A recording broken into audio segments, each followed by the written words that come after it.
Well, good evening. We're going to go ahead and get started here. Welcome to Unlocking Daniel. Is this night number 5? We at 5 or 6?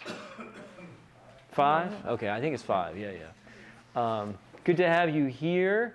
I am what we're going to study tonight, many of you, it will probably be something new.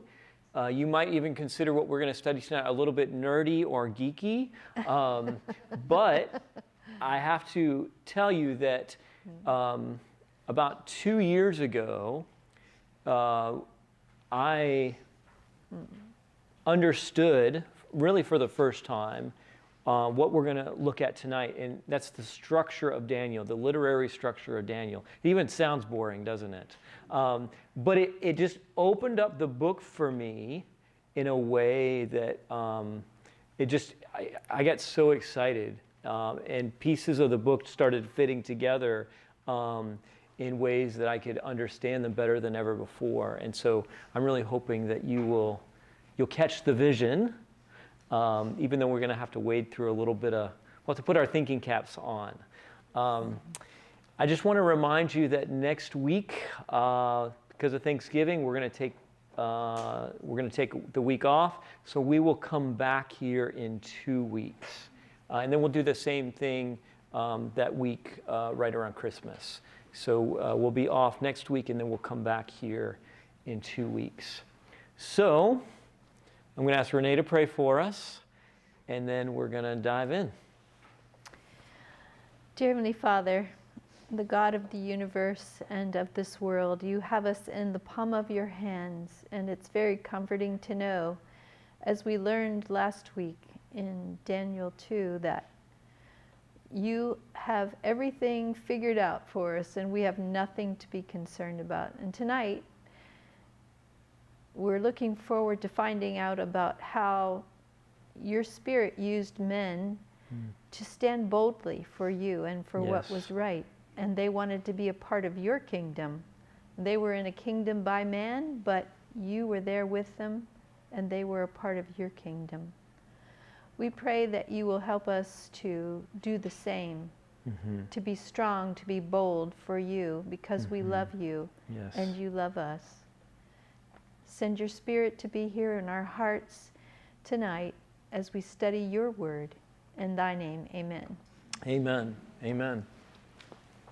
So again, tonight we are going to be looking at the literary structure of the book of Daniel, meaning we're going to see that the book of Daniel is not a book arranged chronologically, but the way that the book of Daniel is put together, there is a very intentional design and intentional flow. And after we look at this intentional design, we're going to spend a little time in Daniel 3 and Daniel 6 and see how they fit into that. We'll kind of use them as case studies for the larger understanding of the book of Daniel. So let me back up and just remind us, this is something I said, I think maybe the very first night. The book of Daniel, when you read the book of Daniel, if you read it from chapter 1 and you just keep going all the way through chapter 12, you are not reading those events in the chronological order that they happened. The book of Daniel is not arranged in chronological order.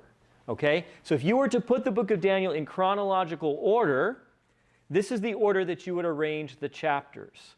1, 2, 3, 4, 7, 8, 5, 6, and 9. 6 and 9 actually happened at the same time. We don't know if 9 happened before 6 or 6 happened before 9. They happened at the same time, and then 10 to 12. So that's the chronological order, the order that the events of Daniel, the visions of Daniel happened in. Now, why in the world would Daniel write the book out of order, right? In our Western thinking, when we tell a story, we start at the beginning, then we tell the middle, and then we tell the end. That's how you're supposed to tell stories, right? Why would Daniel write the book of Daniel out of order. And we're going to see he had a very different design that he used. He's not dumb. In fact, Daniel knows exactly when all of these things happened, because at the beginning of almost every chapter in the book of Daniel, he says, during the second year of the reign of, or during the first year of the reign of. So he dates everything. He tells us when everything happens. So he knows what he's doing. He doesn't make a mistake, but there's a very intentional reason that he doesn't put the books in chronological order. Now, by the way, if you have this, the book of Daniel in time and context, this arranges the book of Daniel in chronological order, along with other biblical texts that happened. So you can see, what Jeremiah was prophesying during the time of Daniel and Ezekiel, and you can see the order of how all of these things happened. But as we read it, as Daniel presented it to us, it's not in chronological order. Make sense? So far, kind of, sort of? All right. So let's talk about why Daniel made the decision not to arrange the book in chronological order. And we're going to see that there are two primary literary designs that Daniel uses in the book of Daniel. And we're going to talk about the first one, the simplest and most obvious literary design. And that is simply that if you were to divide the book of Daniel in half, all right? So you could put chapters 1 through 6 in one side and chapters 7 through 12 on the other side, you will see that they form two neat groups. So chapters 1 through 6 are narratives. They're stories. They are stories about Daniel and his friends. Chapters 7 through 12 aren't really stories. They're visions. They're visions by Daniel and his friends. In fact, Daniel is so aware of this design that when he writes chapters 1 through 6, he writes in the third person. He says, Daniel went to his window and prayed. Daniel was thrown in the lion's den. He writes in the third person. When he writes about the visions in chapters 7 through 12, he says, I, Daniel, saw a vision in the night. The angel came to me. He writes in the first person. And he's doing this, he's giving us literary clues to show us that he has divided the book into two different halves. So you have a narrative half and a prophetic half. Now I'll just say just a little bit more about this. In the narrative half, there's visions, right? There's prophecy. In those prophecies, the king has a vision, the wise men can't understand it, and Daniel is the one who interprets it. All right? So think about Daniel chapter 2, Daniel chapter 4, even the vision of the writing on the wall in Daniel chapter 5, right? The king has a vision, wise men can't interpret, Daniel comes and interprets. In chapters 7 through 12, it's not the king who has a vision, but Daniel who has a vision. Does Daniel understand the visions? No. A lot of them, he's like, I don't understand. And he says that explicitly. Sometimes he doesn't say anything. And then the angel comes and interprets. Daniel's receiving the vision, doesn't understand it. The angel comes and interprets. So do you see the differences in the way these two halves are written? Now, by the way, let me just make one little pastoral preaching point here. All right? If you just had Daniel 1 through 6, you could kind of say Daniel's the hero of the book, right? Because he's the one who comes in, and when nobody else can understand, he understands, right? And it would kind of be putting Daniel up on a pedestal. But then when we get to chapters 7 to 12, Daniel's not really putting himself up on a pedestal because he says, I didn't understand the vision. I was sick to my stomach. I was worried about this thing. It didn't make any sense. And the angel had to come and help me to understand and give the interpretation. And so it's kind of interesting that the way that the book is framed, I think there's several reasons for it, but one of the ways we can see is that we're not exalting Daniel in this book. Ultimately, we're seeing that the understanding ultimately always comes from God. Even when it comes through Daniel, when it comes through an angel, it all goes back to God. Okay, let me pause here. I just said a lot. Some of you are looking kind of big-eyed here, trying to catch this and absorb it. Questions or comments just about this first design layer in the book of Daniel? Chapters 1 through 6 are narrative. Chapters 7 through 12 are prophetic. Now, there's a little prophecy that happens in the narrative stories, right? In chapters 7 to 12, you have a little bit of narrative that happens in chapter 10. Daniel's by the river, he's fasting, he sees a vision, but it's not really a story. It's just giving a little bit of kind of background detail. Does this make sense? Do you see this? Do you have questions about it? These stories in the first part are stories we've heard from childhood. Yes. Yeah, especially Daniel 3, Daniel 6. Daniel 3 is the fiery furnace. Daniel 6 is the lion's den. And we're not, as most Christians aren't as familiar with the prophetic part, right? That's right. And we're gonna get there, and we're gonna spend most of our time actually not in the narrative portion of Daniel, but in the prophetic portion, kind of unlocking and unpacking that. Any other questions or comments? Do you feel like you understand this division here? Can we keep going? Okay, so this is the first layer of design. Now we're going to get to the second layer of design. And this for me is what really helped to unlock some of the book of Daniel for me and really open my eyes to it, okay? So if you will turn in your book of Daniel in Time and Context to Roman numeral 7. It says design patterns in the book of Daniel.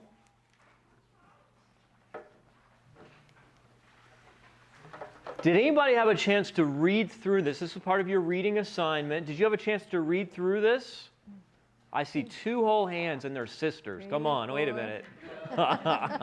Okay, a few more. All right. I'm probably going to talk about this. Does everybody see where we're at? Roman numeral 7 right there in the beginning. I'm probably going to talk about this so much that you'll get sick of me talking about it. But we're gonna refer back to this because Daniel intentionally structured the whole book this didn't just happen by accident. It's impossible. And this literary design is brilliant. It's one of the things that makes me say, oh, that's got God's fingerprints all over it, because how does a human come up with this? He did it. God inspired him to do it to help us to understand the book. So we're gonna walk through this. The book of Daniel is not only divided into 2 halves by narrative and prophetic. It is also written in 2 different languages. Does anybody know what the 2 languages are? Hebrew and Aramaic. Now, who were the people that primarily spoke Hebrew?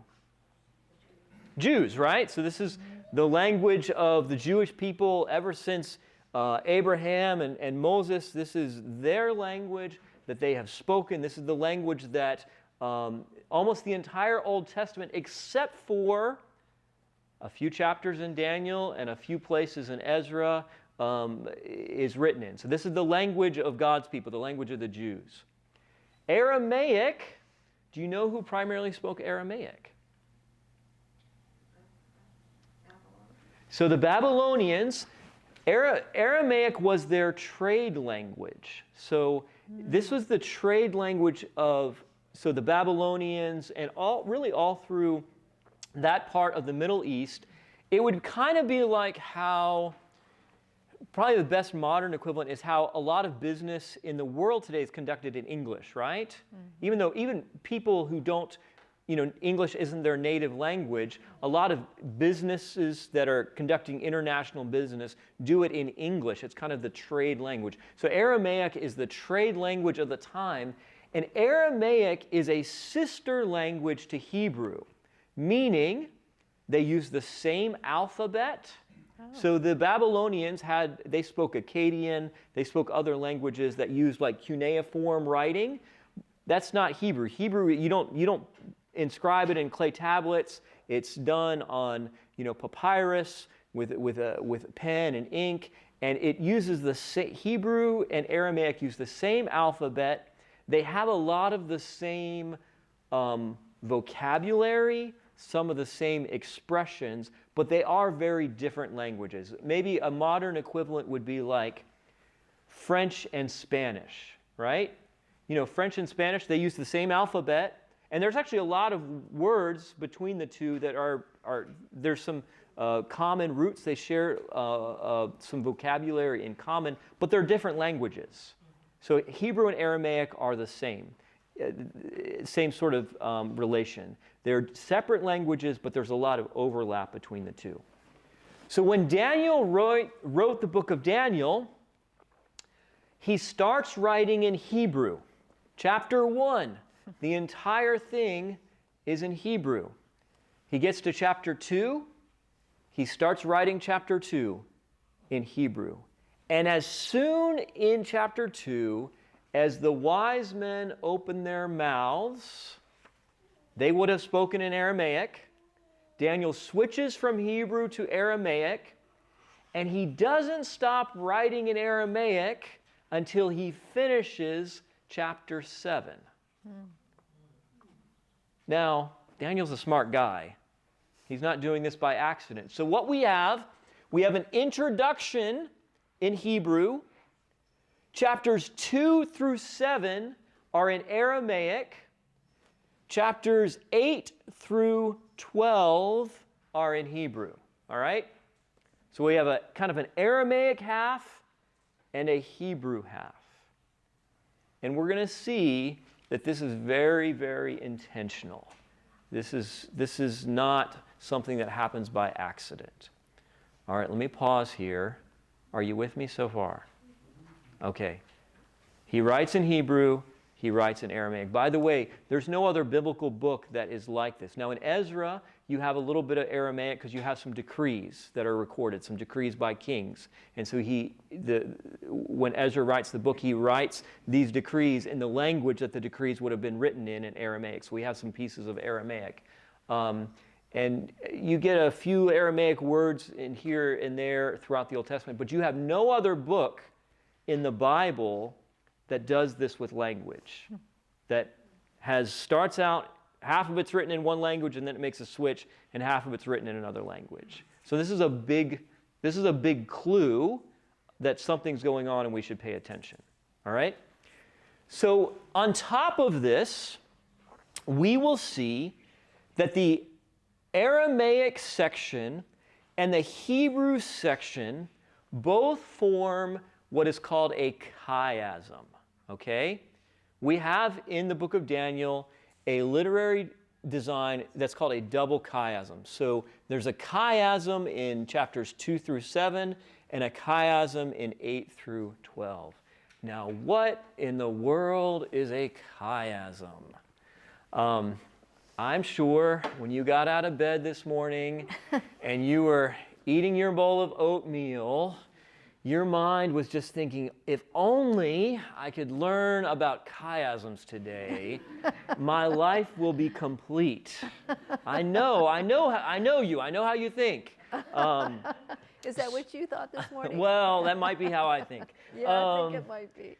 So, chiasm is a literary device that is found all over the Bible. And maybe I'll just back up here a little bit. So a literary device that we are familiar with is rhyming, right? In English, when we write poetry or songs, we often use rhyming as a form of writing. So we might, roses are red, violets are blue, something, something, something, I love you, right? So the sounds of those last syllables are matching. And it's a way, it's pleasant to hear, but it's also actually a memory device, right?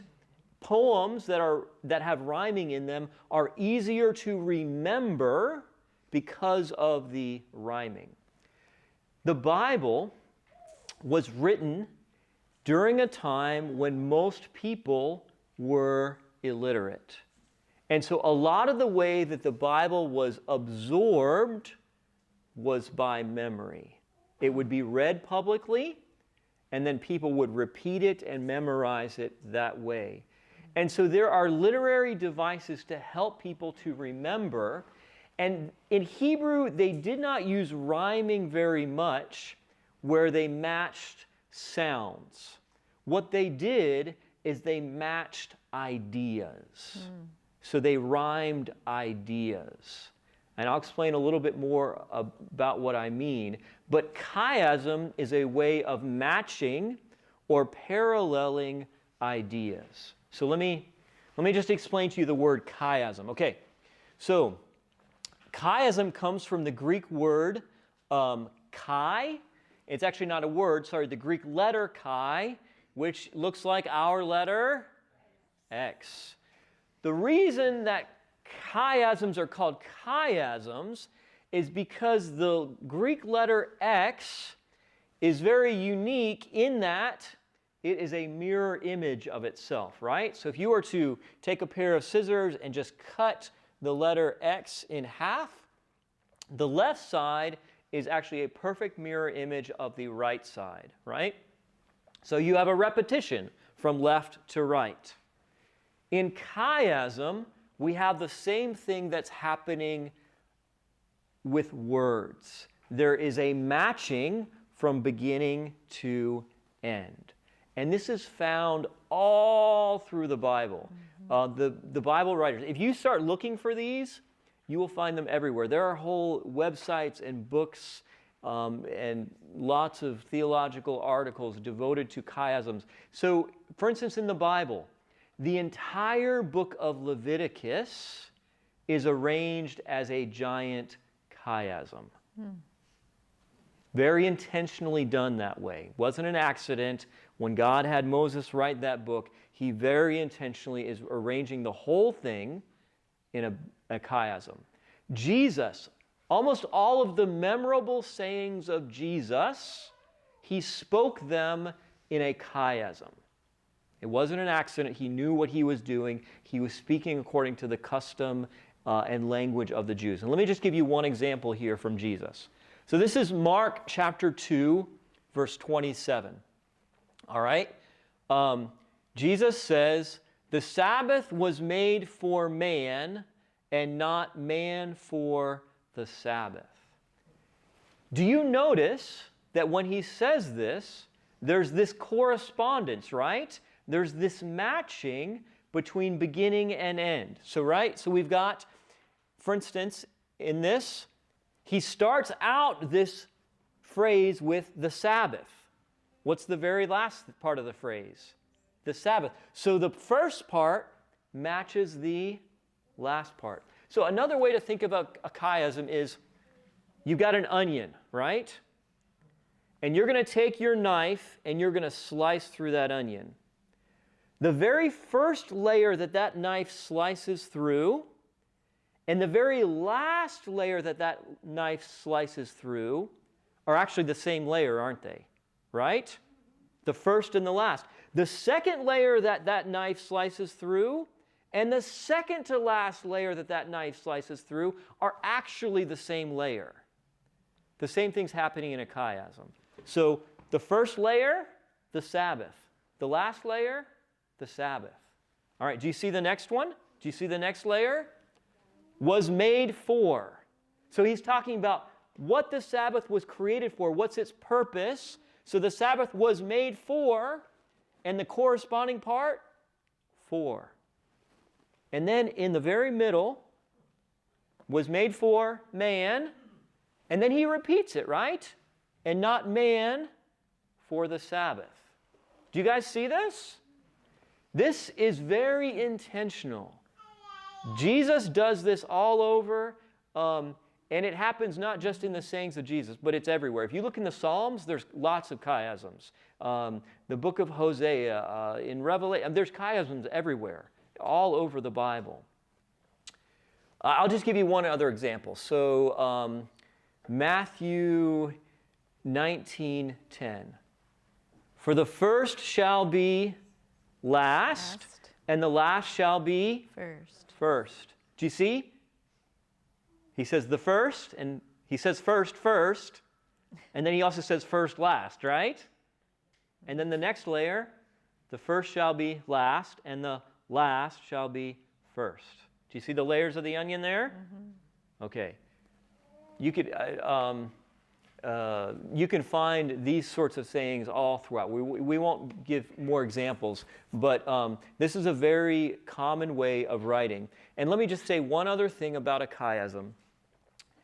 In English, often when we write a book or a work of literature or have maybe a speech, a lot of times we have the idea of sort of a grand finale, right? Kind of that big emphasis at the very end. In Hebrew thought and literature, they didn't think about a grand finale. They thought about, we're going to put the most important thing, the most emphasized point at the heart, at the center. And a chiasm is a way of emphasizing what's in the middle. So when Jesus says the Sabbath was made for man and not man for the Sabbath, he's putting emphasis, according to Hebrew way of thought, he's putting emphasis on this middle portion, saying God didn't create men to be servants of the Sabbath, but he created the Sabbath to be a blessing to men. That's its intention, that's its purpose. Mm-hmm. He's focusing on emphasizing that point there. Does it make sense? Mm-hmm. Questions? I'm about to put some of you to sleep, I know. But if you stick with me here, we're putting in a little work, but there's a reward on the backside of it, I promise, okay? Are you with me? Can you hang on for just a little bit longer? Okay. So, let's go back to Daniel. If we look at the book of Daniel, in the two sections, the Aramaic section, chapters 2 through 7, and the Hebrew section, chapters 8 through 12, we'll see that each of those sections is its own chiasm. All right? So notice this. This is a summary of these chapters. And by the way, I didn't come up with this and figure all this out. There were people way smarter than me. Frank Holbrook, Bill Shea, these are some theologians who did a lot of tremendous work in this area, who I have read their books and kind of condensed some of their ideas. But this didn't come from my brain, so I'm not that smart. But notice, chapter 2, we have this prophecy of the kingdoms and God's eternal reign. That's the first layer of the onion. The outer layer, chapter 7, prophecy of the kingdoms and God's eternal reign. The chapters their themes are identical. The imagery that they use is different, but the themes are absolutely identical. Chapter 3, God's people are tested, resulting in crisis and deliverance. So this is Shadrach, Meshach, and Abednego in the fiery furnace. Chapter 6, God's people are tested, resulting in crisis and deliverance. We'll see that the people, the setting is a little bit different, but the theme and the narrative is exactly the same in chapter 3 and chapter 6. They are identical, and we'll talk about that more tonight. Chapter 4 and 5, the fate of Babylon and its king. What's chapter 5? The fate of Babylon and its king. Do you see how these are matching each other, how they're corresponding? Does this happen by accident? This is very intentional. Now, let me just say one other thing. What part of the chiasm is the focus or the emphasis? The middle. Chapters 2 through 7 are written in what language? Aramaic. So Daniel is a Hebrew. He's a Hebrew prophet. Most of his Hebrew readers probably know some Aramaic, but they're maybe not completely fluent in Aramaic. But you know who's completely fluent in Aramaic? The Babylonians. And it's very interesting because the Babylonians are this reigning power who are subjugating and oppressing God's people. And the very heart of the Babylonian section, of the Aramaic section, is about two Babylonian kings and what happens to their kingdom. One of those kings is humbled by God and then chooses to humble himself, and the kingdom is restored to him. The other king does not humble himself, and God humbles him and takes the kingdom away from him. And so right at the heart of the Aramaic section, I think there's this message, hey, Babylonians, listen to this. I've got a message for you. Do you guys get that? Does it make sense? And we'll talk a little bit more about that. But the book of Daniel is not just written for God's people. And the Aramaic section, the narrative section, the Babylonian kings and Persian kings are primary players in those stories. And I think there's a message there in that part of the book of Daniel to Daniel's Gentile audience. All right, so let's go ahead. So this is like the text you showed us before about the Sabbath. The Sabbath is, turn it over, it is not made for man. So this. It's the flip. Yes, this is the flip. So it comes down to here, and the gospel has been presented to this Babylonian king, and he says yes. This Babylonian king says no. Yeah. So it's flipped. Yeah, just exactly. Like the other Exactly. And that's very very intentional. And I think really Daniel is saying to his audience, there's two choices. You can relate to the God of heaven in two different ways. Yes. Let me tell you a story about each of those choices and how they play out. Right? And ultimately, of course, the message in both those chapters is, who's really in charge? God. Who is the one who sets up kings and kingdoms? It's God. You know, I've heard of chiasms for quite a long time, but until I listened to you, I didn't realize that the chiasm is telling a story itself. It has its own message. Yeah, absolutely. And it's a way for the hearers to not only be able to remember the message, because they're understanding how these ideas are corresponding, but also to emphasize certain parts of the message and help them to understand it. Okay, are we ready to go to the Hebrew section? Any questions or comments about the Aramaic section? I know this is a little nerdy and geeky, but there's treasure here, I promise, all right? Are you guys with me? Okay. We ready to go over to the Hebrew section? All right, so Hebrew section, chapter 8.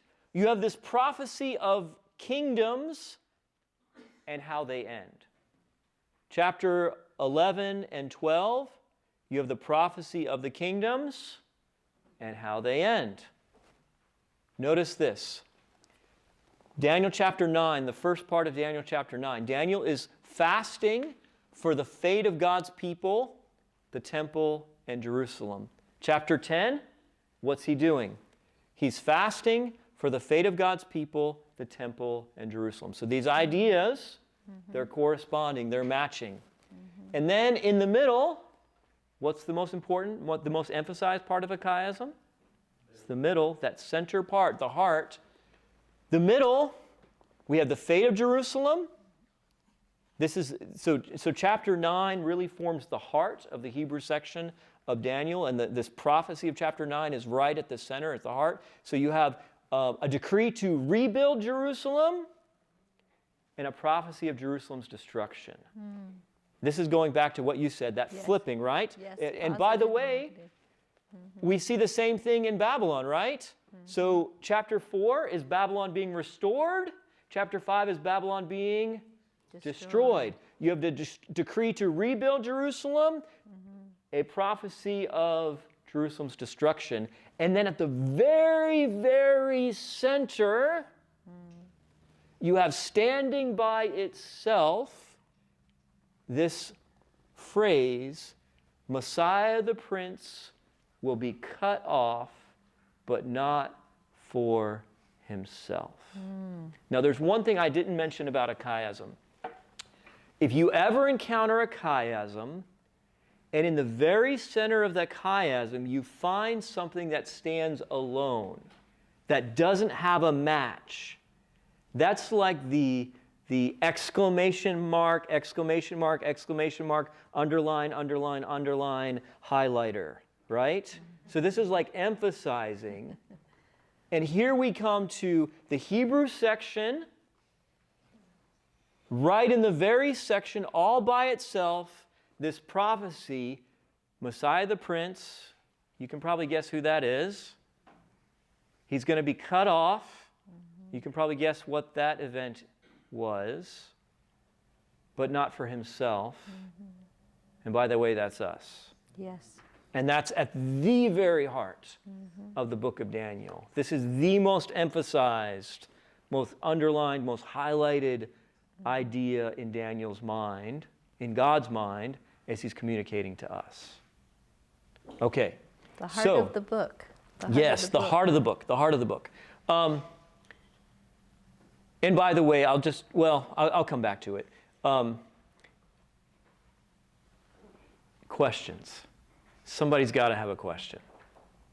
Be brave. If you have the question, somebody else probably has it too. Do you see it? Does it make sense? Okay.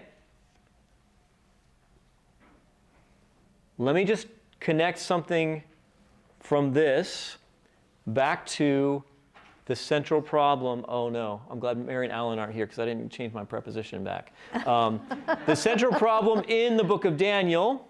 All right, let's say it together. The unfaithfulness of God's people has caused them to be exiled from their kingdom and allowed wicked kingdoms to rule over them. Notice with me that all of these major movements of Daniel are directly tied to the central problem, right?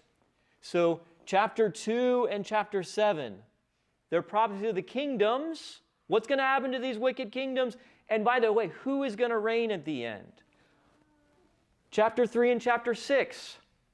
Remember, what causes the whole mess? The unfaithfulness of God's people. Will God's people be faithful? Can they even be faithful? Is it possible for them to be faithful?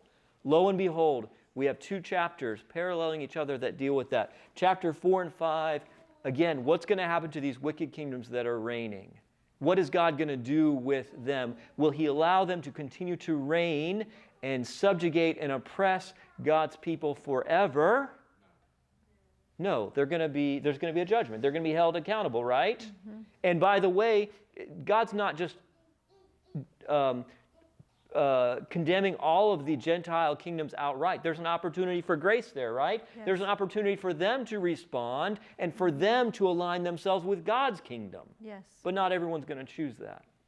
So do you see how all these major movements tie back to that central problem of the book of Daniel? There's nothing here that doesn't relate to that central problem. Are you with me? Okay, one other thing we got to show you. This is the last kind of nerdy, geeky thing we're going to look at big picture, and then we'll get into Daniel 3 and 6, okay? Notice that these chiasms, the Aramaic chiasm and the Hebrew chiasm, not only do they have their own layers of the onion, first and last, middle and second to last, middle and middle, they also correspond to each other. Mm-hmm. Do you see this? Watch this. Mm-hmm. Daniel chapter 2, the prophecies of the kingdom and God's eternal reign. Daniel chapter 7, prophecies of the kingdom and God's eternal reign. Daniel chapter 8, what do we find? Prophecies of the kingdoms and their end. Daniel 11 and 12, what do we find? Prophecies of the kingdoms and their end. Do you see the corresponding ideas there? Mm-hmm. Notice Daniel chapter 3 and Daniel chapter 6. God's people are tested, resulting in crisis and deliverance. The focus is on God's people and their fate. What's going to happen? What do we find in Daniel 9 and Daniel 10? Daniel is praying, and what is he praying about? Who is he praying for? His people. God's people. What's going to happen to them? And then chapter 4 and chapter 5 are about the fate of Babylon and its king. Daniel chapter 9, at the very heart, the fate of Jerusalem and its king, the Messiah, the long-awaited king who's coming. All right? So not only do they parallel each other, I mean, not only does, they're a parallel within the Aramaic section, 2 and 7, 3 and 6, 4 and 5, but they also parallel between the halves. Tell me, does that happen by accident? Does some human brain just come up with this? I mean, the layers to this thing are brilliant. Mm-hmm. And by the way, when we understand these layers, we can see more clearly what's going on in these chapters. And let me show you why. If we're having trouble understanding Daniel chapter 7, what would be a good chapter to help us to unlock the symbols and the meaning of Daniel chapter 7? What chapter in Daniel parallels or corresponds to Daniel chapter 7? 11. Daniel chapter 2 is the first one, right? So if we go all the way back to our, let me go back this way, sorry. Yeah, we'll go here. Okay.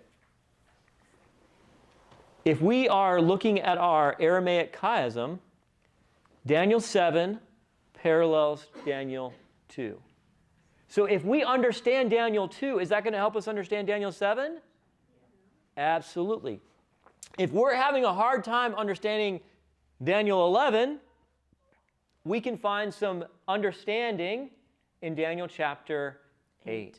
Mm-hmm. All right? And we're going to be relying upon this as we go along, particularly actually in chapter 7 and chapter 11, which are some of the more complex chapters in the book. Okay? So this is the whole world. The whole world. Yeah, the church or God's people and those who are not God's people. Yeah. And he has a mission to reach all of them. It's a universal message. Yes. There's a message for everybody in yes. both sides of Daniel. Absolutely. Mm-hmm. Absolutely. Okay, so let me jump along here. So let's go to Daniel chapter 3 and Daniel chapter 6. And let's take what we've just learned about the design of Daniel and let us apply it to Daniel 3 and Daniel 6. Are you with me? All right. You guys are a little suspiciously quiet tonight.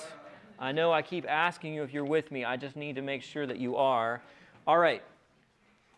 So we learned that in the Aramaic section of Daniel, 2 and 7 correspond to one another, and 3 and 6 correspond to one another. So let's see if we can notice similarities between Daniel 3 and Daniel 6. All right? Notice with me. In Daniel 3, you have a decree. Everybody must worship this image, and if not, they're going to be thrown into the fiery furnace, right? Do you have a similar decree in Daniel 6? everybody can only pray to Darius the king. And if they pray to anybody else, if they don't listen, they're going to be thrown into not a fiery furnace, but into a lion's den. So there's a decree, and then there's a moment of faithfulness. Shadrach, Meshach, and Abednego, they hear the decree, they understand. They do not fall down, right? They stay standing up. Daniel, he hears the decree, he understands. He doesn't stand up, he kneels down. By the way, do you notice there's corresponding, but there's also like a flip. The idea is the same, but the actions are different. Mm-hmm. And again, this is intentional. This is not happening by accident. All right. So Daniel 3, certain Jews do not show you regard, O king, nor to your gods or the laws you've made up. That's the accusation. In Daniel 6, a captain of Judah does not show regard. Notice they are highlighting their ethnicity, that they are Jews who are, the thorns in these kings' flesh. All right? And then you have a statement of faith. Daniel 3, this amazing statement of faith.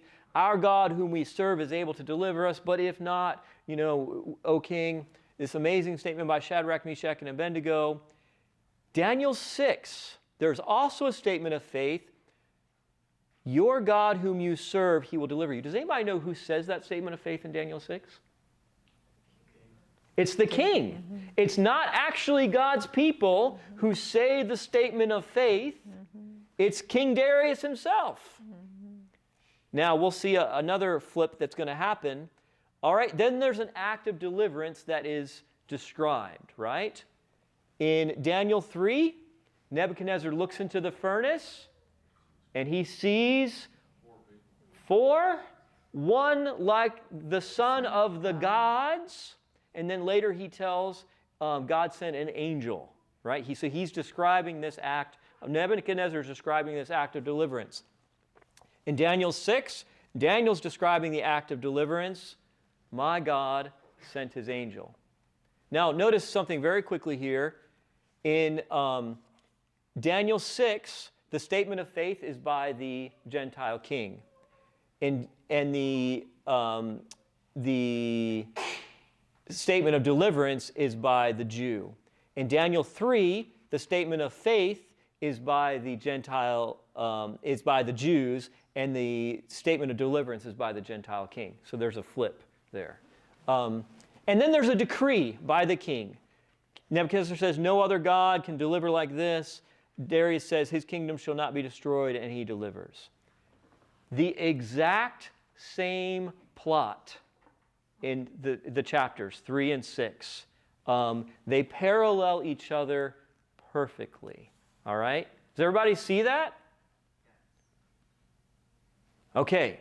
So what I want to do is take a little bit of time and go into chapter 3, chapter 6. We'll take a little bit of time. We'll draw out the message from these chapters. We're going to notice a few things that are in here. What we have just gone through here is all throughout the book of Daniel. There are these parallels everywhere. And once your eyes start seeing them, you can't miss them. Mm-hmm. You'll see them everywhere. You'll see them in 2 and 7 and all over the place. Yes, Melody. Just out of curiosity, do you know how much time passed between these two events? Okay, so Daniel 3, Daniel 6 happens in after the fall of Babylon. So this is like 539, right? So Daniel's been in Babylon. When Daniel 6 happens, Daniel's been in Babylon like 66 years or something.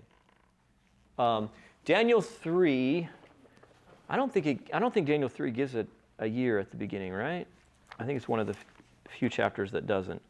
Yeah, it doesn't. So we know it's during the reign of Nebuchadnezzar. My take on Daniel 3 is that Daniel 3 is a loyalty test by Nebuchadnezzar. You might remember that Nebuchadnezzar, when he first comes back to Babylon, his dad had died while he was away on a military campaign. He's got to come back and kind of consolidate power and make sure everybody's loyal to him. I mean, if you're going to be a tyrant, you need to make sure people are, not trying to overthrow you, right? And so my take on Daniel 3 is that it happens early on in his reign as he's trying to consolidate power and make sure everyone's loyal to him. But we don't have a year. So there could be as much as 60 years between the two chapters. In chapter 3, isn't he reacting to the dream?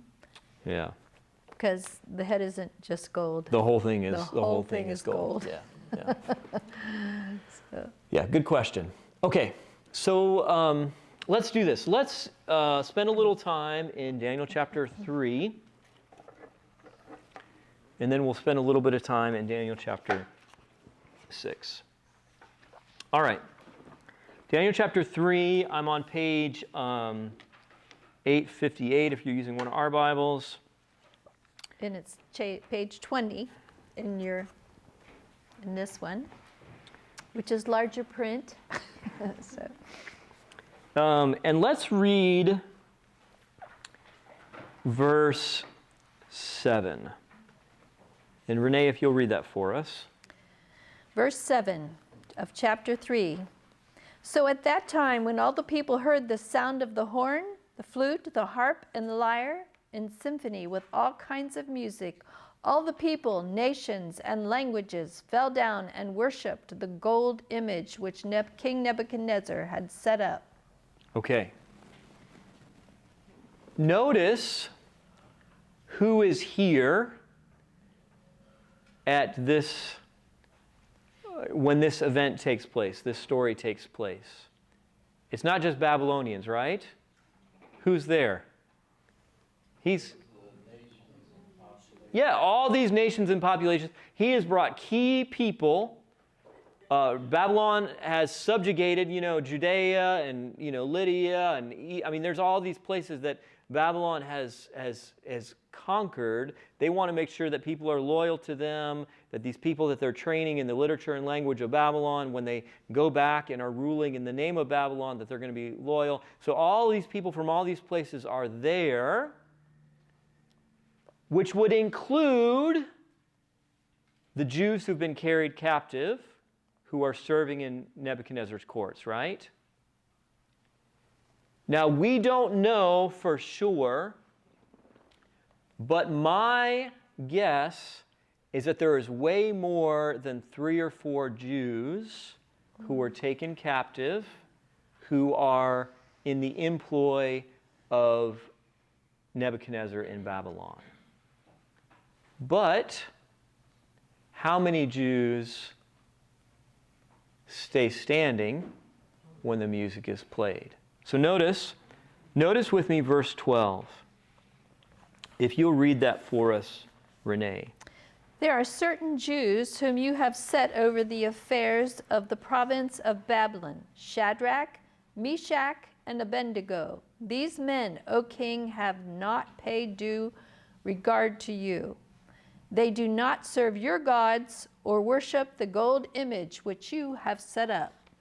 Okay. Notice the language there. Do they say to Nebuchadnezzar, all the Jews that you have brought here are refusing to bow down? Certain ones of the Jews, which in my mind means that Shadrach, Meshach, and Abednego are standing, but that there are other Jews who are bowing down. Now, some of you are going to ask. Somebody's going to ask about Daniel, right? Is that what you're going to ask? Okay. Let me answer the imaginary question before I answer the real one.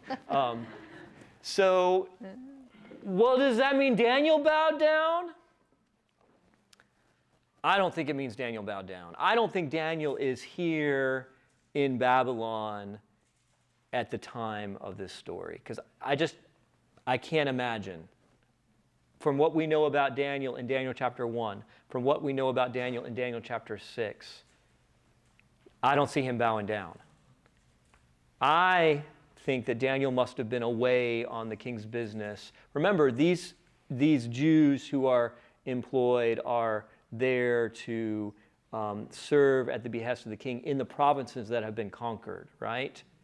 And so I think Daniel is maybe on some mission, some task for the king of Babylon in some other place, and he's not there at the time. That's my read. But we don't know, but I don't think he's bowing down. Okay, Melody, your question. It's not a question, it's kind of an observation, how they build up to this point where they would stand for the harder stuff by starting out with the simple things. Yes. Like the diet in the beginning, and things like that. But being faithful in those simple things, and little by little. Absolutely. Every trial was harder than one before. Yeah. They built up their faith and Yeah. ability to stand. Absolutely, yeah. If they had just compromised in chapter 1, I don't think they're standing in chapter 3. I think that they would have set that culture and that, they're starting to make those little compromises, and I think they're just making little compromises all the way.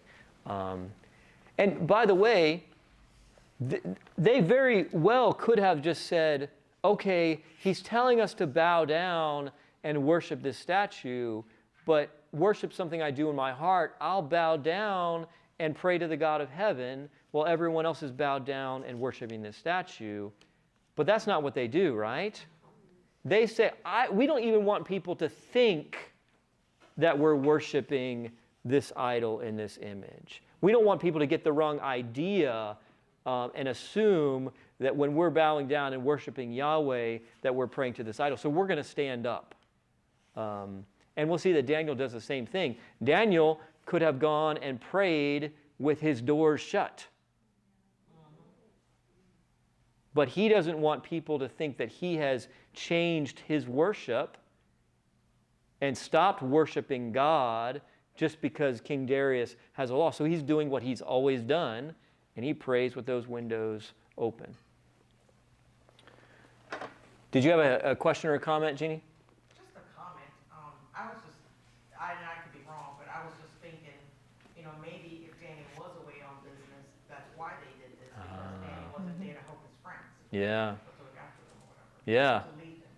And yeah, maybe Nebuchadnezzar knew, Daniel's going to give me a hard time about this. We'll send him away or something. I don't know. Yes, I was thinking the same thing, because he's the one that interpreted the dream in 2. Yeah. And Nebuchadnezzar had declared his God the most powerful. And Yeah. then he changes the dream. And so you wouldn't want Daniel to be around. Yeah, he's probably sent off someplace. And yeah. Conveniently. Yes, conveniently. Okay, we have to look together at Shadrach, Meshach, and Abednego's response to the king. So they stand up, everyone else is bowing down. And by the way, if you've ever been in church and stood up when you think you're supposed to, and everyone else is staying, you know how you stick out like a sore thumb, right? Everyone else is all the way down and they're standing up, and it's obvious, right? So all eyes are on them. Nebuchadnezzar's embarrassed because now he doesn't have supreme authority. Everybody's not obeying him. There are people who are obeying God in opposition to him. So he's mad, and he says, oh, okay, you guys must not have heard me. Let me give you another chance. And this time, when the music plays, let me tell you what's going to happen. And notice what Shadrach, Meshach, and Abednego say. And he ends that by saying, who is the God who will deliver you from my hands? Will you read for us 16, 17, and 18, Renee? Shadrach, Meshach, and Abednego answered and said to the king, O Nebuchadnezzar, we have no need to answer you in this matter. If that is the case, our God, whom we serve, is able to deliver us from the burning fiery furnace, and he will deliver us from your hand, O king. But if not, let it be known to you, O king, that we do not serve your gods, nor will we worship the gold image which you have set up. Can you imagine? So Nebuchadnezzar says, I'm going to give you another chance. We're going to do this again. The music is going to play. and they say to him, don't even hit the play button, because we're going to tell you what we're going to do. We're not going to bow down. You don't even need to play it again, because we're going to stand up for God, who is able to deliver us. But even if he doesn't, we would rather die in that furnace than bow down to that image. Wow. That's powerful, isn't it? That is real conviction. I mean, they're saying God can save us. There's no doubt in our minds, but we don't know if he will. And even if he doesn't, our choice is for him. We'll burn in the flames. It's pretty powerful, isn't it? It's very powerful. My mind, when I read these verses, goes back to the story of Job. You might remember the accusation that Satan makes against Job. Job only serves you, God, because you bless him. You protect him. You've given him all of these good things. But if you take all of that away and let him experience some hardship, if you put Job in the furnace, he's going to curse you. And there's this moment in Job where I think Satan's lie falls just so flat, where Job says, though he slay me, yet I will serve him. Meaning, no matter what happens, and I mean, Job's already lost everything except for his life at that point. He's lost his health, his family, his wealth. I mean, his friends are there just, tearing into him. He's lost everything. And he says, if I lose the very last thing, the only thing that I've got left, my life, even then, I'm going to choose to serve God. And that's the exact same attitude of Shadrach, Meshach, and Abednego, isn't it? No matter what, God's worth it. I'm going to serve him. I am committed to him. And not only is that the attitude of Shadrach, Meshach, and Abednego, but isn't that the attitude of Jesus himself? Yes. Even if I have to die on the cross, I will love them. I am committed to them no matter what. All right. So let's go over to Daniel chapter 6. You mean you're going to leave them in the furnace? Well, y'all know what happens. Y'all know what happens, right? So okay, well, I should mention this.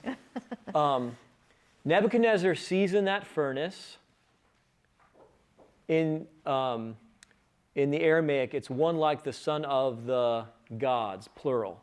Now, in a lot of English translations, it says one like the son of God. But Nebuchadnezzar is a polytheist, right? He worships many gods. And so what he sees is a son of the gods, but he recognizes that whoever in that furnace is divine. Well, who's in that furnace with Shadrach, Meshach, and Abednego? Jesus Christ, right? And isn't that the picture of the cross? Jesus going into the furnace for our sake to rescue us and pull us out. And of course, they come out and they don't even smell like smoke, right? Which, I put a log in my wood stove and I smell like smoke. So Jesus delivers them. Yes, Josh. Where it says, son of the gods. Do you know why? Why do the Bible translations, even New King James Version, said son of God? Yeah. Why do they do that? So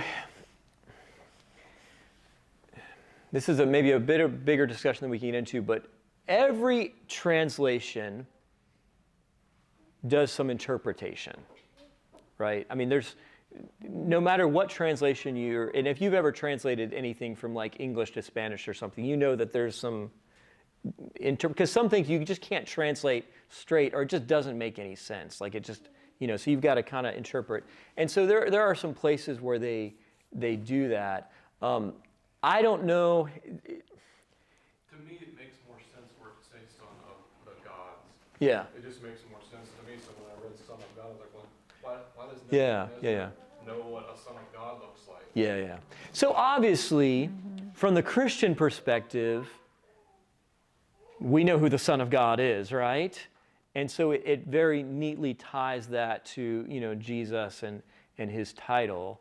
I don't know. I'm going to get out of a little over my head here with language because in Hebrew, the word Elohim is actually, it's often translated as God. It's actually God's plural.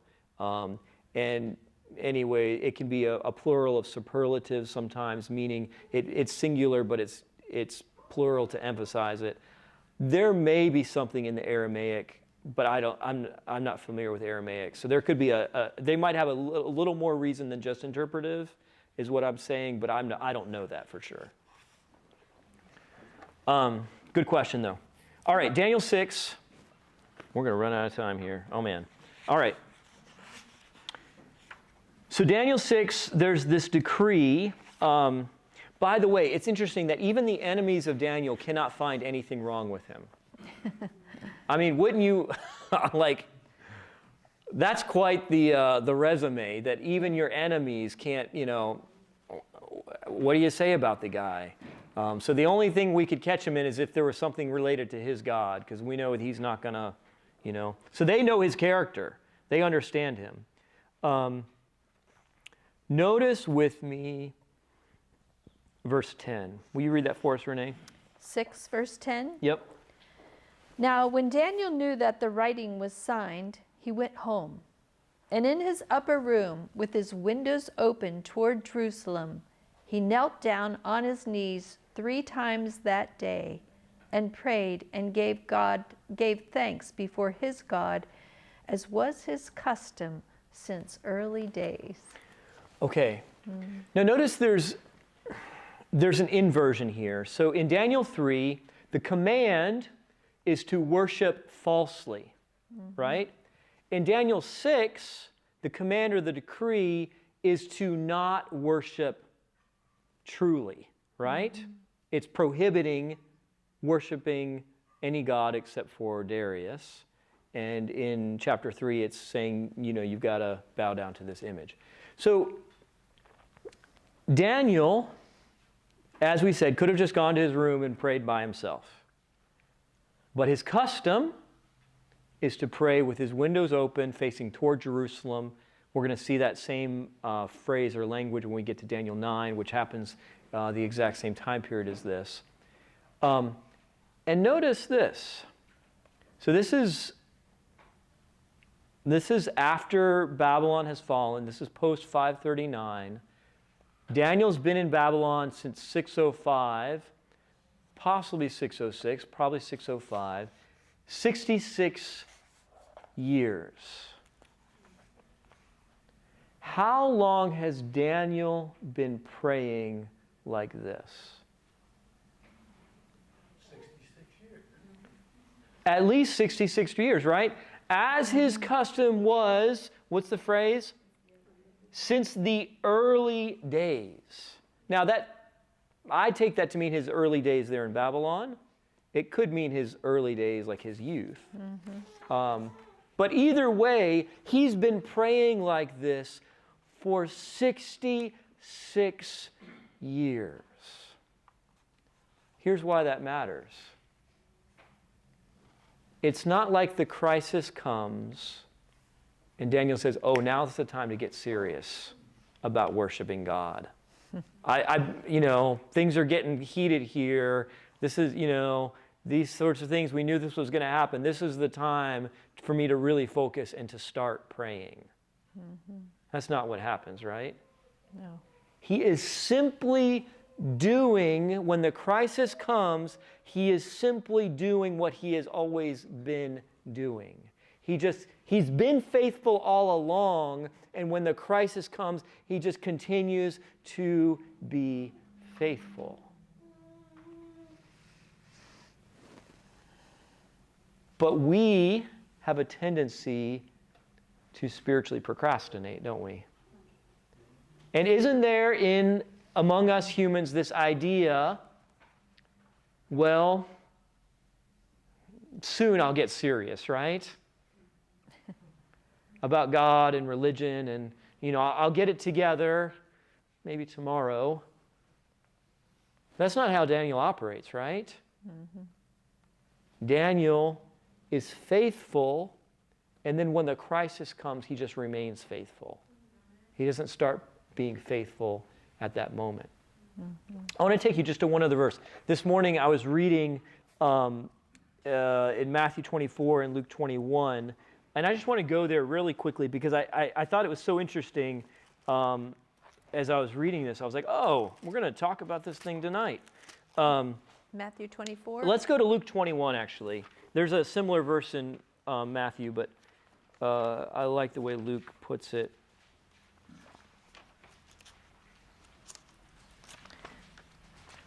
Luke 21, 34 through 36. That's on 1018.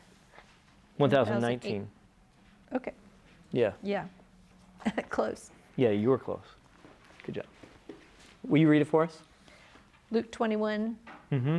What verse? Did I not say the verse? Well, no wonder you said 18. 34 to 36.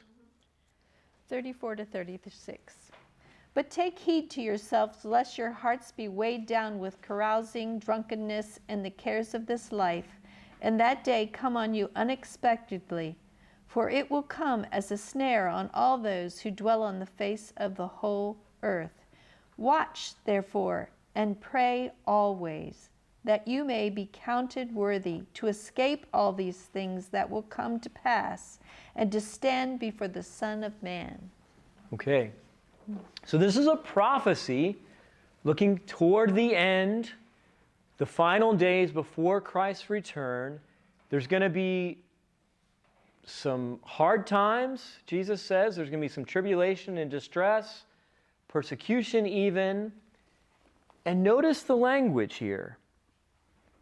Verse 34, take heed to yourselves, pay attention, lest your hearts be weighed down with carousing, drunkenness, and cares of this life. So don't get distracted by the pleasures and the everyday life going on around you. Don't get distracted unless that day come upon you unexpectedly. And then he says, watch therefore and pray, how often? Always. So it's very interesting. You read here in Luke 21 or Mark 13 or Matthew 24, these passages where Jesus is talking about the end, and he says things like, therefore, be ready. Mm-hmm. For the hour comes, the Son of Man comes at an hour that you do not expect. He doesn't say things like, start getting ready. He says, live in a state of readiness. Be faithful now so that when those times come, when those difficulties, when the persecution, when the trials come, you're prepared, you're ready. Pray always, he says. Mm-hmm. And isn't that a good reminder to us? Yes. Because the truth is, if you're anything like me, sometimes life can feel more urgent than spiritual things. Does that ever happen to you? Does it ever feel that way? Mm-hmm. And sometimes it's kind of easy to say, well, tomorrow. But Jesus is saying, no, now, this is the time. Be ready. Mm-hmm. Live in relationship to me now. Live connected to me now, so that when that time comes, you'll be ready. You'll know me. You'll be connected to me, and we can go through this together. All right. Let's go back to Daniel 6. We're going to close with this. We're going to let King Darius preach a little sermon to us, a little benediction sermon. Daniel 6. So Daniel's delivered from the lion's den. And Darius writes a decree.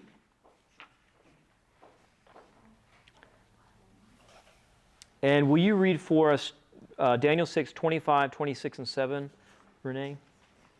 25, 26, and 27. Yeah. Then King Darius wrote, "To all peoples, nations, and languages that dwell in all the earth, peace be multiplied to you. I make a decree that in every dominion of my kingdom, men must tremble and fear before the God of Daniel, for he is a living God and steadfast forever. His kingdom is the one which shall not be destroyed, and his dominion shall endure to the end. He delivers and rescues, and he works signs and wonders in heaven and on earth. Who has delivered Daniel from the power of the lions?" All right. It's a pretty good sermon, Darius, huh? Yes. I mean, do you see how he's actually preaching the message of Daniel there? Whose kingdom is going to last? God's. Whose kingdom endures? Who reigns in the end? Whose kingdom should we live for? God's. God's. God's. And this is what the book of Daniel is pointing toward again and again and again. Babylon's going to come and go. Persia's going to come and go. Your kingdom is going to come and go. But there's one kingdom that will last. There's one kingdom that actually matters. Let's pay attention to that kingdom. Let's live for that kingdom and that king. Amen. All right, let's pray together.